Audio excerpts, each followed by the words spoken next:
नमस्ते। Galaxy group of science, विषय biology, chapter number 2, ધોરણ 12। ચેપ્ટરનું નામ છે સપુષ્પ વનસ્પતિમાં લિંગી પ્રજનન।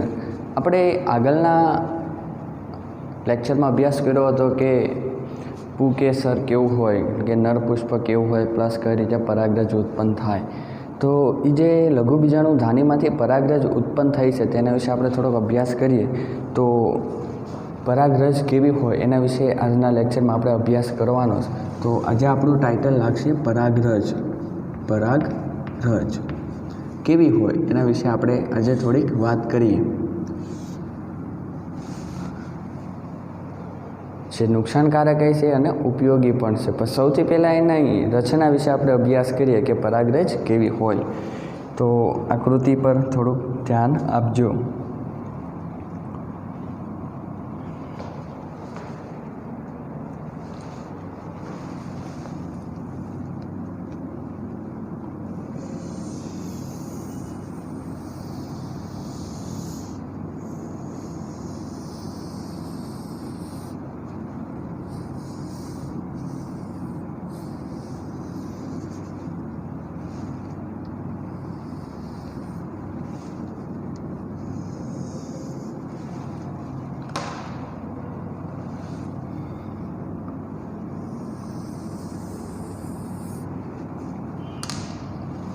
પરાગરજની ફરતે ટોટલ 2 આવરણ આવેલા હોય। જો બહારનું આવરણ હોય તો તેમને બાહ્ય આવરણ તરીકે ઓળખાય, અને અંદરનું આવરણ હોય તો અંતઃ આવરણ તરીકે આપણે ઓળખતા હોઈએ।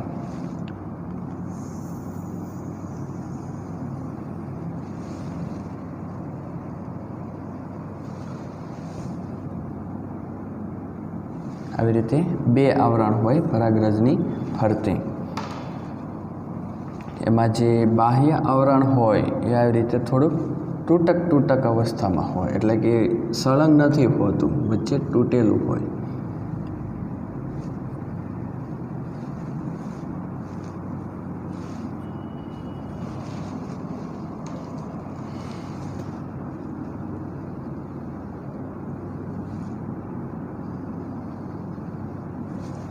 આવી રીતે હોય, સળંગ પડ જોવા મળે છે નહીં। બાહ્ય આવરણ પ્લસ થોડુંક જાડું પણ હોય।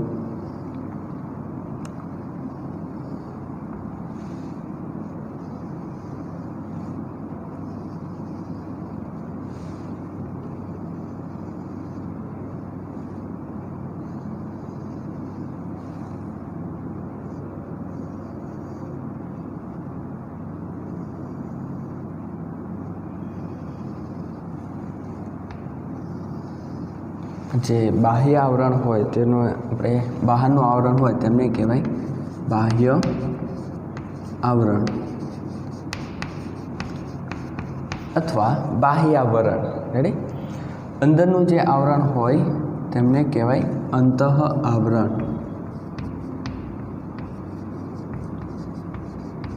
અથવા અંતઃયાવરણ। અંદરનું આવરણ હોય તે એક તો સળંગ આવરણ હશે,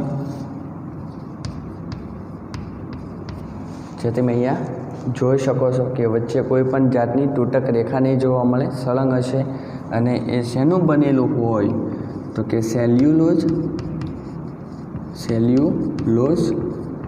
પ્લસ પેક્ટિનનું બનેલું હોય। અંદરનું આવરણ હોય અંતઃ આવરણ તે સેલ્યુલોઝ અને પેક્ટિનનું બનેલું હોય, જ્યારે બહારનું આવરણ હોય બાહ્યાવરણ તે સ્પોરોપોલેનિનનું બનેલું હોય। હજી એકવાર વાત કરીએ તો પરાગરજ હોય તે પોતાની ફરતે 2 આવરણ ધરાવે। જે સૌથી અંદરનું આવરણ હોય તેમને અંતઃ આવરણ તરીકે ઓળખવામાં આવે છે। તે જે આવરણ હોય તે એકદમ સળંગ હોય। હવે વાત કરીએ એ શેનું બનેલું હોય તો કે સેલ્યુલોઝ અને પેક્ટિન, જ્યારે સૌથી બહારનું આવરણ હોય તેને બાહ્યાવરણ તરીકે ઓળખવામાં આવે છે। અને શેનું બનેલું હોય તો કે સ્પોરોપોલેનિન। હવે સ્પોરોપોલેનિન છે શું તો કે એક પ્રકારનું કાર્બનિક દ્રવ્ય પ્રકારનું છે, એટલે કે કાર્બનિક દ્રવ્યનું બનેલું હોય. સ્પોરોપોલેનિન શેનું બનેલું હોય? તો કે કાર્બનિક દ્રવ્યનું બનેલું હોય. એ કામ શું કરે છે એના વિશે આપણે થોડીક વાત કરીએ. તો એક તો ઊંચા તાપમાન, એસિડ, ઊંચું એસિડ પ્લસ બેઝ સામે રક્ષણ આપે છે. પ્લસ વધારે વાત કરીએ તો આ જે સ્પોરોપોલેનિનનું આવરણ એટલું મજબૂત હોય કે તેમને કોઈ પણ પ્રકારના ઉત્સેચકો અવનત કરી શકતા નથી. અવનત એટલે કે તેમનો નાશ કરી શકતા નથી. હવે એના કાર્ય વિશે તમને સંપૂર્ણ રીતે સમજાવું કે આખી પરાગરજ હોય તેની અંદર જનન કોષો આવેલા હોય. એના વિશે હમણાં આપણે વાત કરીએ તો એની અંદર જે કંઈ જનન કોષો હોય એને એક રક્ષણની જરૂરિયાત હોય. કેમ? તો કે પરાગરજ હોય એ તો જમીન પર પણ પડી હોઈ શકે, અથવા વનસ્પતિના પર્ણ પણ પડી હોય, અથવા પવનમાં પણ ઉડવાની. એ કયા વિસ્તારમાં ઉડીને પરાગરજ જવાની છે એ કોઈને ખબર હોતી નથી. તો હું એમ કહું છું કે વનસ્પતિમાંથી નરપુષ્પમાંથી જે પરાગરજ ઉત્પન્ન થઈ એ નીચે પડી, પણ એ જે પરાગરજ હોય એનું પરાગનયન દ્વારા માદા પુષ્પના પરાગાસન પર સ્થાપિત થવી જોઈએ, તો જ આગળ એની ફલનની પ્રોસેસ થશે, નહીં તો નહીં થાય. તો આમાં તો વનસ્પતિમાં શું હોય તો કે પ્રાણીઓ ઉપર ડિપેન્ડ કરતા હોય પરાગનયન માટે. પવન દ્વારા થતું હોય, પાણી દ્વારા થતું હોય, પણ જ્યાં સુધી પરાગરજ માદા પુષ્પના પરાગાસન પર સ્થાપિત નહીં થાય ત્યાં સુધી એની પ્રોસેસ આગળ નથી થવાની. તો ત્યાં સુધી એને ઘણી બધી મુસીબતોનો સામનો કરવો પડે. જેમ કે વધારે તાપમાન હોય તો એની સામે પરાગરજ ટકી રહેવી જોઈએ, એને રક્ષણ મળવું જોઈએ. પ્લસ જો કોઈ એસિડ અથવા બેઝમાં જો પડી હોય, પ્રવેશ કર્યો તો તેની સામે પણ એને રક્ષણ મળવું જોઈએ. કારણ કે પરાગરજનું ક્યારે પરાગનયન થાય એ તો કોઈને કાંઈ ખબર નથી હોતી. તો ત્યાં સુધી એ પરાગરજ જીવંત રહેવા માટે તેની ફરતે એક સ્પોરોપોલેનિનનું આવરણ બનાવે છે, જે એટલું મજબૂત હોય છે, કાર્બનિક દ્રવ્યોનું બનેલું હોય, અને એટલું મજબૂત હોય છે કે તે ઊંચા તાપમાન, એસિડ પ્લસ બેઝ સામે ટકી શકે છે. અને ત્યાં સુધીની વાત કે તેમને કોઈ પણ પ્રકારનો ઉત્સેચક એટલે કે એન્ઝાઇમ તેને આ જે આવરણ હોય તેમને તોડી શકતો નથી. એટલું મજબૂત હોય છે, જેથી કરીને ગમે તે વિકટ પરિસ્થિતિ હોય, ગમે તેવો પરિસ્થિતિ કે પરિબળો હોય વાતાવરણીય, તો એની સામે એ જીવંત રહી શકે છે પરાગરજ. તો આ એક બહુ સારી એવી ખાસિયત કહેવાય સ્પોરોપોલેનિનની, કે જેનાથી પરાગરજની અંદર આવેલા જન્યુઓ હોય તેની સામે રક્ષણ મળી રહે.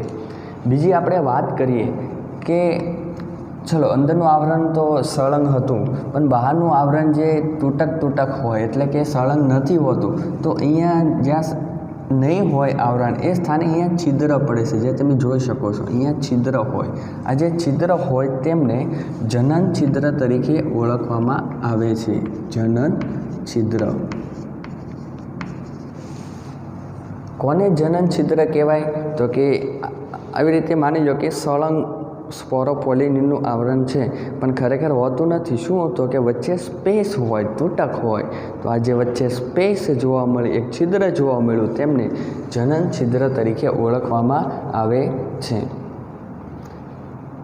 આવા ઘણા બધા છિદ્રો હોય એટલે તેમને જનન છિદ્રો તરીકે પણ ઓળખી શકાય. હવે વાત કરીએ કે આની અંદર હોય શું, કે આ જે પરાગરજ હોય એની અંદર શું હોય, તો કે એની અંદર બે પ્રકારના કોષો જોવા મળે છે, જે તમને અહીંયા પ્રેઝન્ટ કરી આપ. આ બે પ્રકારના અંદર કોષો જોવા મળે છે. જે આ જે કોષ તમે અહીંયા જોઈ રહ્યા છો તેમને કહેવાય જનન કોષ. જનન કોષ. જ્યારે અહીંયા તમે મોટા કદનો કોષ જોઈ રહ્યા છો તેમને કહેવાય વાનસ્પતિક કોષ. તો વાનસ્પતિક કોષ હોય તે કદમાં મોટો હોય, જ્યારે જનન કોષ હોય તે કદમાં નાનો હોય. બીજી વાત કરીએ તો બંનેની અંદર કોષ કેન્દ્ર જોવા મળશે. પ્લસ બંને પ્રકારના કોષની અંદર કોષ રસ પણ જોવા મળે. તો એના કોષ કેન્દ્ર વિશે વાત કરું, જનન કોષના કોષ કેન્દ્ર વિશે, તો જનન કોષ હોય તેમનું જે કોષ કેન્દ્ર હોય તે ત્રાકાકાર હોય, જ્યારે વાનસ્પતિક કોષ હોય તેનું જે કોષ કેન્દ્ર હોય તે કદમાં ન્યુક્લિયસ એટલે કે કોષ કેન્દ્ર કદમાં મોટું હોય.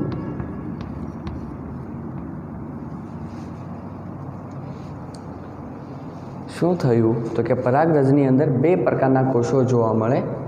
એક નાના કદનો કોષ તેમને જનન કોષ કહેવાય, જ્યારે મોટા કદનો કોષ હોય તેમને વાનસ્પતિક કોષ કહેવાય.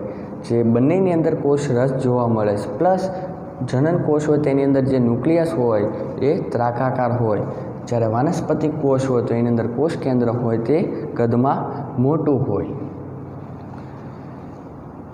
બીજી વાત કરીએ આપણે કે જનન કોષ હોય એ ફલનમાં ખાસ ભાગ ભજવશે. ટૂંકમાં આટલું યાદ રાખજો કે માદાજન્યુ સાથે જોડાવામાં આ નરજન્યુ એટલે કે જનન કોષ મદદ કરવાનો છે. બીજી વાત એ કે 60% જે સપુષ્પ વનસ્પતિઓ 60% વનસ્પતિમાં જે પરાગરજ ઉત્પન્ન થાય છે તેની અંદર દ્વિકોષીય અવસ્થાએ મુક્ત થતી હોય. એટલે શું તો કે સપુષ્પ વનસ્પતિઓમાં જે પરાગરજ મુક્ત થાય છે એમાંથી 60% દ્વિકોષીય અવસ્થામાં મુક્ત થાય. દ્વિકોષીય એટલે કે આ જે એક પરાગરજ હોય તેની અંદર બે પ્રકારના કોષો જોવા મળે છે, એટલે કે આને કહેવાય દ્વિકોષીય અવસ્થાએ મુક્ત થાય. જ્યારે બાકીનીમાં 40% પરાગરજમાં ત્રિકોષીય અવસ્થાએ મુક્ત થતી હોય. તો કે એની અંદર 3 પ્રકારના કોષ હોય. કઈ રીતે બને છે એ બી તમને કહી દઉં. જનન કોષના સેલ ડિવિઝનથી બનતા હોય, જેમ કે પૂજન્યુ અને 2 નરજન્યુ. જનન કોષ ડિવિઝન થાય અને 2 નરજન્યુ અને 1 પૂજન્યુ બનાવતા હોય. પણ આપણે એટલું ખાસ યાદ રાખવાનું છે આગળની પ્રોસેસ માટે. તો આવી રીતે પરાગરજની સંરચના તમને જોવા મળે છે. તો હજી એકવાર વાત કરું તો પરાગરજ હોય તેની ફરતે 2 પ્રકારના આવરણ આવેલા હોય. બહારનું આવરણ બાહ્ય આવરણ, અંદરનું આવરણ અંતઃ આવરણ. અંતઃ આવરણ હોય તે સળંગ હોય, સેલ્યુલોઝ અને પેક્ટિનનું બનેલું હોય. બાહ્ય આવરણ સ્પોરોપોલેનીનું બનેલું હોય, કાર્બનિક દ્રવ્યનું છે બનેલું. તે ઊંચા તાપમાન એસિડ બેઝ સામે રક્ષણ આપે છે. પ્લસ કોઈપણ પ્રકારનો એન્ઝાઇમ તેમને અવનત કરી શકતો નથી. પરાગરજ હોય તો તેની અંદર 2 પ્રકારના કોષ હોય, જનન કોષ અને વાનસ્પતિક કોષ. જનન કોષ કદમાં નાનો હોય, વાનસ્પતિક કોષ કદમાં મોટો હોય. જનન કોષ ત્રાકાકાર ન્યુક્લિયસ ધરાવે છે, જ્યારે વાનસ્પતિક કોષ મોટા કદનો કોષ કેન્દ્ર ધરાવે છે. 60% વનસ્પતિની જે પરાગરજ હોય તે દ્વિકોષીય અવસ્થાએ મુક્ત થાય 1 અને 2, જ્યારે 40% વનસ્પતિમાં જે પરાગરજ હોય તે ત્રિકોષીય અવસ્થાએ મુક્ત થતી હોય. બીજી વાત કરીએ કે આપણે જે પરાગરજ વિશે અભ્યાસ કર્યો એનો વ્યાસ કેટલો હોય, તો એક આંકડાકીય માહિતી આપું તમને. 25 થી 50 માઇક્રોમીટર જેટલો તેમનો વ્યાસ હોય. એટલે શું તો કે 25 માઇક્રોમીટરનો વ્યાસ હોય, 30 હોય, 35 પણ હોઈ શકે, 38 પણ હોઈ શકે, 43 પણ હોઈ શકે, 47 પણ હોઈ શકે. તો નાનામાં નાની પરાગરજ 25 માઇક્રોમીટરની હોય. મોટા કદની પરાગરજ હોય તે 1550 માઇક્રોમીટરની હોય. હવે થોડીક તમને એક બેઝિક માહિતી આપું તમને પરાગરજ વિશે. તો પરાગરજ હોય એ આપણને નુકસાન પણ કરે છે. કઈ રીતે નુકસાન કરે છે તો કે એલર્જી ઉત્પન્ન થતી હોય પરાગરજની મદદથી. એટલે કે એલર્જીમાં ખાસ અગત્યનો ભાગ ભજવે છે. તમે કંઈક બાગ બગીચામાં જાઓ તમે ફ્રી થવા માટે, તો ઘણી બધી વનસ્પતિઓ પરાગરજ ઉડે અને નાકની અંદર આવે તો ચીકો આવતી હોય આપણને, જે એક પ્રકારની એલર્જી છે. પ્લસ બીજી વાત કરું તો જો એ શ્વસન તંત્રની અંદર દાખલ થઈ જાય તો આપણી જે શ્વાસવાહિકા હોય, શ્વાસવાહિકા તેની અંદર દાહ એટલે કે બળતરા ઉત્પન્ન કરે, જેના લીધે અમુક રોગ થાય છે, જેમ કે બ્રોન્કાઇટિસ એટલે શ્વાસનળીમાં બળતરા ઉત્પન્ન થવી. તો અમુક પ્રકારના રોગ પણ થઈ શકે છે પરાગરજની મદદથી. જો હરેક વ્યક્તિને પરાગરજ એલર્જી નથી કરતી, અમુકને એલર્જી કરતી હોય તો તેની માટેની આ વાત છે. તો આ હતા તેમની નુકસાની કે પરાગરજ આપણને કઈ રીતે નુકસાન કરે છે. હવે એના ફાયદા વિશે તમને થોડીક વાત કરું તો પરાગરજની અંદર ખૂબ ઊંચું પોષણ મૂલ્ય હોય છે. તમને ખબર ના હોય તો એક વાત કરી દઉં કે પરાગરજમાંથી અમુક પ્રકારની દવાઓ બનાવવામાં આવે છે અને આ જે મેડિસિન બને છે પરાગરજમાંથી તેનો ઉપયોગ પૂરક આહાર તરીકે લેવામાં આવે. પૂરક આહાર એટલે શું? તો કે કોઈ રમતવીરો હોય, દોડવામાં કોમ્પિટિશનમાં ભાગ લીધો હોય તો દોડવીરો હોય તો એ પોતાને શરીરની અંદર સ્પર્ધા થાય એ પહેલાં શરીરની અંદર એનર્જી ઉત્પન્ન કરવા માટે તે આવી મેડિસિન લેતા હોય જે પરાગરજમાંથી બનતી હોય. ખાસ કરીને ઇંગ્લેન્ડમાં આની કંપનીઓ આવેલી છે જે પરાગરજમાંથી મેડિસિન બનાવતી હોય. તો એક તમને એનર્જી પ્રદાન કરતી હોય જે પરાગરજમાંથી બનેલી જે દવાઓ હોય તે. તો જેમ નુકસાનકારક છે એ જ રીતે ફાયદાકારક પણ છે. નુકસાનકારકની વાત કરો તો જેને એલર્જી થાય એને જ થાય, હરેકને નહીં થતી. આવી રીતે જે ગાજરની જે પરાગરજ હોય એ તો એલર્જી પ્રેરક છે. મોસ્ટ ઓફ લોકોમાં એ એલર્જી પ્રેરતો હોય, જેને વિદેશમાંથી ઘઉંની સાથે એ ભળીને આવી ગયા હતા. ગાજર જેને ખરેખર લાવવામાં નથી આવ્યા, આવી ગયા હતા ઘઉંની સાથે વિદેશમાંથી. તો એ એલર્જી પ્રેરક છે, પ્લસ ફાયદાકારક પણ ખૂબ સારું એવું છે. હવે વાત એવી આવે છે કે અમુક વનસ્પતિ હોય તે લુપ્તતાને આરે હોય. જેમ કે તમે લાસ્ટ ચેપ્ટરોમાં તમે અભ્યાસ કરી ગયા છો કે લુપ્ત જાતિ IUCN. તો વનસ્પતિ હોય કે માની લો કે કોઈ પણ એક સપુષ્પ વનસ્પતિ છે એનું અત્યારે નાશ થવાના સમયે છે, તો એનું શું કરવું કે એને ચલો અત્યારે કોઈ પરિસ્થિતિ એની માટે અનુકૂળ નથી એટલે એનો નાશ થઈ જવાનો છે, પણ ભવિષ્યમાં કદાચ એને અનુકૂળ પરિસ્થિતિ બને તો ત્યારે એને આપણે ઉગાડવા માટે શું કરવું જોઈએ? તો કે એના જે પરાગરજ હોય તેનો સંગ્રહ કરવાનો હોય. તો પરાગરજ હોય તેના સંગ્રહ કરવાની જે પદ્ધતિ હોય તેમને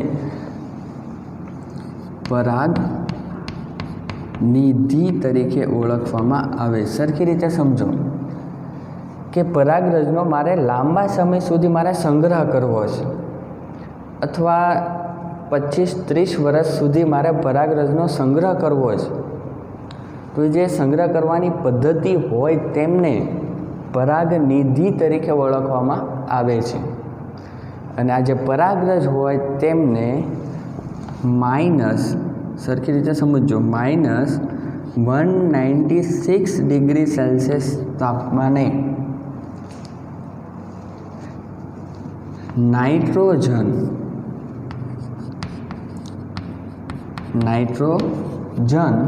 પ્રવાહીમાં સંગ્રહિત કરવામાં આવે છે.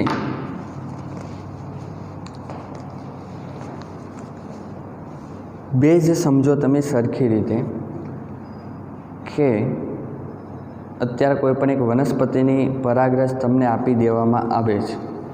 તમને એવું કહેવામાં આવ્યું કે આ પરાગરજ 30 વર્ષ પછી મને પાછી આપવાની છે સુરક્ષિત. એની અંદર એક પણ પ્રકારનો કોષો નાશ ન થવો જોઈએ. તો કઈ રીતે એનો સંગ્રહ કરવો?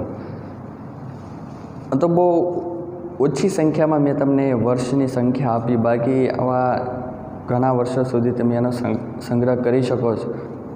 તો આ જે સંગ્રહ કરવાની જે પદ્ધતિ હોય તેમને પરાગનિધિ તરીકે ઓળખવામાં આવે છે. તો એની અંદર શું કરવામાં આવે તો કે પ્રવાહી નાઇટ્રોજનની અંદર -196 ડિગ્રી એટલે કે -196 ડિગ્રી સેલ્સિયસ તાપમાને એનો સંગ્રહિત કરવામાં આવે છે. પરાગરજ જામી જાય અને પછી એને કશું જ ના થાય. તો આવી રીતે પરાગરજનો સંગ્રહ પણ કરી શકાય. તો આજે આપણે ટૉપિકમાં શું ભણ્યા? તો કે પરાગરજ કેવી હોય, એના આવરણો અંદર શું હોય, પ્લસ આવરણોનું કાર્ય વિશે ભણ્યા, પ્લસ બીજી વાત કરું તો એના ગેરફાયદા પ્લસ એના ફાયદા વિશે અને એના સંગ્રહ કરવાની પદ્ધતિ વિશે આપણે અભ્યાસ કર્યો. હવે આગળનો ટૉપિક આપણે આગળના લેક્ચરમાં અભ્યાસ કરશું. તો હરેક ટોપિક આ જે ટોપિક બને એના આકૃતિ સહ તમારે યાદ રાખવો જરૂરી છે. પ્લસ આના ચાર્ટ પણ આવ્યા એ પણ સરખી રીતે યાદ રાખવા જે તમને રિવિઝનમાં ખાસ ઉપયોગી નીવડતું હોય. તો આજે આપણે એટલું રાખીએ. Thank you so much.